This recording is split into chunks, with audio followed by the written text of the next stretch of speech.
Nama saya Intan Mahasili, stambuk O271161092, mahasiswa program studi aquaculture yang sedang memprogramkan mata kuliah budidaya rumput laut. Nah, hari ini saya akan menjelaskan secara sederhana bagaimana sih caranya seorang pemula dapat membudidayakan rumput laut. Nah, sedikit penjelasan, Indonesia sendiri merupakan salah satu negara kepulauan yang terdiri dari banyak sekali gugusan pulau. Selain itu, Indonesia juga memiliki beragam sumber daya kelautan yang dapat menghasilkan nilai ekonomis. Salah satunya adalah rumput laut. Nah, ada 7 langkah, secara sederhana ada 7 langkah tata cara membudidayakan rumput laut yang akan saya jelaskan di sini. Yang pertama adalah pemilihan lokasi budidaya rumput laut sendiri. Nah, adapun cara budidaya rumput laut ini cukup sederhana untuk kamu yang berada atau tinggalnya di sekitaran pantai.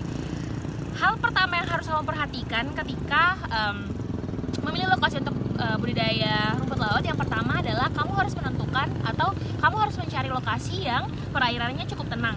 Kemudian, kedalaman lokasi budidaya rumput laut itu tidak boleh kurang dari 70 cm. Selain itu, lokasi harus terlindungi dari ombak serta angin kencang. Hal ini supaya rumput laut yang kamu budidayakan itu tidak terlepas dari long line atau tali yang kamu gunakan untuk budidaya atau tidak rontok. Selanjutnya adalah lokasi harus didukung dengan substrat yang baik. Oke, sekarang kita masuk ke langkah yang kedua. Nah, langkah yang kedua itu ada melakukan uji penanaman. Hal ini berguna agar kedepannya kalian tidak mengalami kerugian. Nah, adapun tata cara yang harus kamu lakukan ketika melakukan uji coba penanaman adalah kamu harus menggunakan tali yang panjangnya kurang lebih 10-12 meter.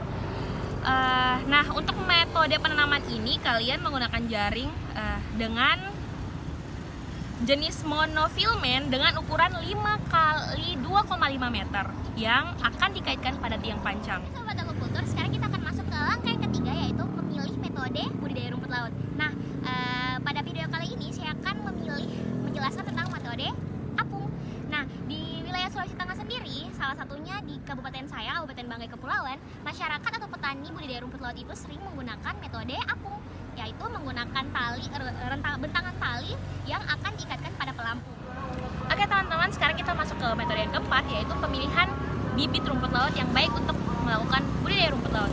Nah, kalau di daerah asal saya, biasanya petani rumput laut itu mengambil bibit itu dari masa pemeliharaan sebelumnya. Rumput laut yang telah panen sebelumnya mereka sisihkan sedikit dan dijadikan bibit. Selanjutnya itu adapun ciri-ciri bibit rumput laut yang baik itu ada beberapa. Yang pertama adalah tidak mengelupas. Yang selanjutnya adalah warnanya lebih cerah, kemudian tidak terlihat bercak sama sekali pada batangnya, rimbun dan memiliki banyak cabang, dikumpulkan langsung dari lokasi perairan, serta berumur sekitar 25-35 hari. Oke teman-teman, sekarang kita akan masuk ke cara menanam bibit rumput laut sendiri.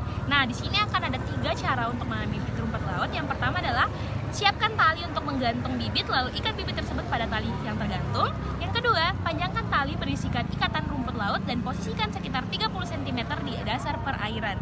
Selanjutnya, yang terakhir adalah jarak ideal untuk kerentangan tali adalah sekitaran 20-30 cm. Oke, teman-teman, sekarang kita masuk ke proses perawatan rumput laut. Nah, ini adalah salah satu poin yang paling utama karena di proses perawatan ini yang akan menentukan baik atau tidaknya hasil panen kamu dan yang akan menentukan banyak atau tidaknya untung yang kamu akan dapatkan nantinya.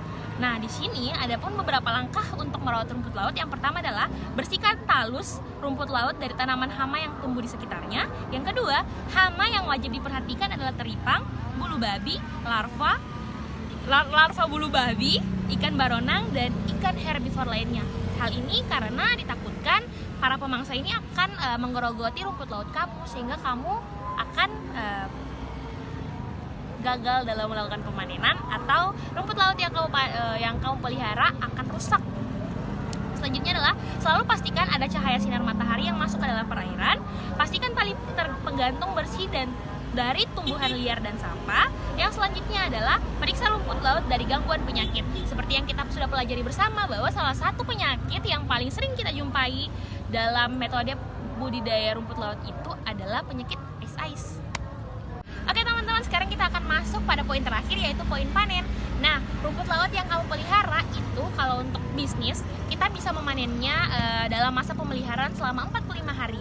Nah, untuk cara pemanenan sendiri, kita akan teman-teman akan mengangkat seluruh tali yang telah digantungkan si rumput laut itu, terus rumput laut akan dijemur selama kurang lebih 4-5 hari. Nah, untuk pemasaran sendiri teman-teman, pada saat ini info yang saya dapatkan dari nelayan petani budidaya rumput laut sendiri, harga rumput laut sangat sementara ini sedang berada di level bawah. Biasanya petani rumput laut yang ada di kabupaten saya, Kabupaten Banggai Kepulauan itu menjual rumput lautnya itu pada tengkulak, yang akan kemudian tengkulaknya akan membawa kembali untuk dijual kepada bos mereka di Kabupaten Banggai. Nah, teman-teman, seluruh masyarakat aquacultur, ayo sama-sama kita kembangkan teknologi budidaya rumput laut, karena mengingat permintaan pasar yang semakin hari semakin bertambah. Jangan bosan-bosan untuk belajar,